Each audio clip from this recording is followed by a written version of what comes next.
What's going on, guys? Multiverse Corrupt here with yet another action figure review video, and today we are going to be looking at Batman of Zur-En-Arrh by Mcfarlane Toys as usual.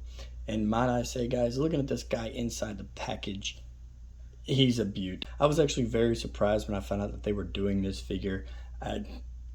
Me personally, I don't really follow like the day-to-day, but when it was announced and I found out it was coming out, I got very excited. They did also do what they've been doing with the Mcfarlane, and here's the unmasked version. I say just give us the head along with the knife and the ball bat. But I digress. Let's go ahead and get into this package for you box nuts. So inside this package, guys, you know it's the standard open face window by Mcfarlane Toys, DC Multiverse down here at the bottom, Batman of Zur-En-Arrh down here, Batman Zur-En-Arrh on the side from Batman RIP. And then here on the back, guys, we have the beautiful product shot of this figure in the dark, dewy rain. I think it's absolutely stunning. Let's go ahead and rip into this package. As a child, Bruce Wayne watched as his parents were brutally killed in Gotham City's crime alley. Traumatized by their deaths, he devoted his life to becoming the world's greatest weapon against crime, the Batman. To become the ultimate vigilante, the Dark Knight disciplined his mind and body to reach the pinnacle of mental and physical superiority in his relentless pursuit of justice. Some time ago, Bruce Wayne took part in an isolation experiment overseen by Dr. Simon Hurt, in which the psychiatrist gave Bruce the post-hypnotic phrase Zur-En-Arrh. When heard by Bruce years later, this trigger phrase shatters his mind and leaves him wandering Gotham City in a daze, always ready with a backup plan. Though Batman had previously developed a persona within himself, a Batman without Bruce Wayne, and stitches together a new Batsuit, calling himself the Batman of Zur-En-Arrh. So this right here, guys, is obviously the Batman of Zur-En-Arrh right here on the rotating turntable, and might I say, he is beautiful. I do love that this is a different take on Batman. As you heard from me reading the back of the card just now, this Batman is broken beyond repair. He is obviously in that hypnotic state and looks like beating and killing thugs. So with that said, guys, let's go ahead and get him off the rotating turntable and take a closer look at his accessories. Here we have his accessories, guys. We'll go ahead and jump in and start with the trading card here. Just a beautiful product shot of this figure here. I have already read this at the beginning of the video, but I will leave it here for you guys so you can pause it and read it. Just for you guys there. He does come with this little knife right here if you're worried about, is it sharp? Nope, this is actually one of Mcfarlane's figures where he didn't make it sharp where it would stab the crap out of you. It is just a soft plastic, so I would avoid keeping it out of a heated car or anything for prolonged periods of time. The whole thing is kind of quite fragile. You can just kind of bend and go as you please. Just don't do it too much. It will warp. Right here we have the ball bat as well. Batman carrying a bat. Who knew? It does come with the nails in the top of it, but just like the knife, they are flattened out.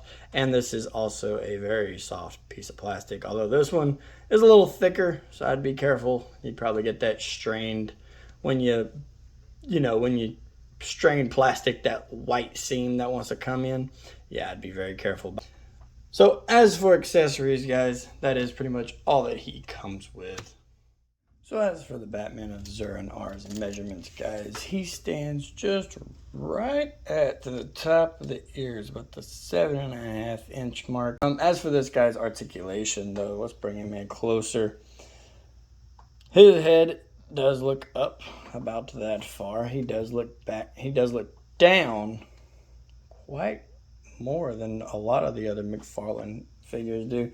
He is on a ball joint also. He does rotate all around. His head does also tilt. This is one of like the few Batman figures heads that actually have enough to where they can actually tilt side to side as well. His arm does go all the way out about that far. He is on a ball hinge inside his shoulder. He does have a bicep swivel as well, swivel all around. Double hinged elbows, and his wrists do peg up and down and rotate as well. Although my bicep swivel is very loose. Maybe I'll get better with this one. Or no, they're both just very loose. Either way, he does have an ab crunch and ab swivel as well. He doesn't really crunch forward as much, but he does crunch all the way back. But be careful, because I have that gap right there in his ab crunch. So I don't know if you'll have that as well, but I do. But obviously I am forcing him back pretty far. He does have a waist swivel as well. His legs kick out. Not much at all unless you want to force it up. There you go. So his legs do kick out about that far. As for kicking back, they do kick that far. But Mcfarlane diaper. Be careful about the Mcfarlane diaper. Double hinged at the knees. Ankles do point down and point up. Single toe hinge and ankle pivot as well. Although he is not pivoting outward anymore. I don't know if Mcfarlane's just doing that for all of his figures, but the Dark Knight Returns wave, a video I just did, you guys can check that out on my channel as well. Their ankles didn't really pivot out all the way either. And this cape, unlike a lot of Mcfarlane's tape, is they've all been that thin plastic that you can bend, but this one just kind of really like flows. Get him into some size comparison here, guys. We have him next to the Batman of the Three Jokers, still one of my all-time favorite Mcfarlane Batmans. Right here we have him next to the Flashpoint Thomas Wayne Batman, and here we have him next to the Batman Arkham Asylum Joker. And if you guys saw on Instagram, you knew that this was going to be in this video for a size comparison. The Batman Arkham Asylum Titan Joker compared to Batman Zur-En-Arrh. Video coming out very soon of the Joker Titan. And so there we have it, guys. That's gonna be my review on the Batman of Zur-En-Arrh. I think he's about to fall, so I'm gonna kind of speed through this outro here.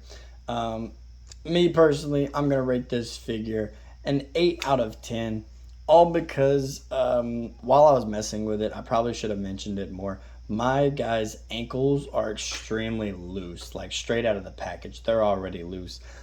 8 out of 10 just due to the loose ankles and my logo, that little top part, I can tell it just is a little crooked, and I've got some paint chippage on the gauntlet as well. I do still really enjoy this figure. I love the look.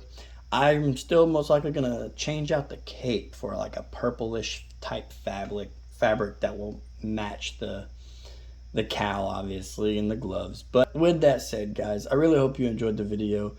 More is to come. Go ahead and hit that like and subscribe button. Leave a comment if you enjoyed. Be sure to click that bell, and I will see you guys in the next video. Later.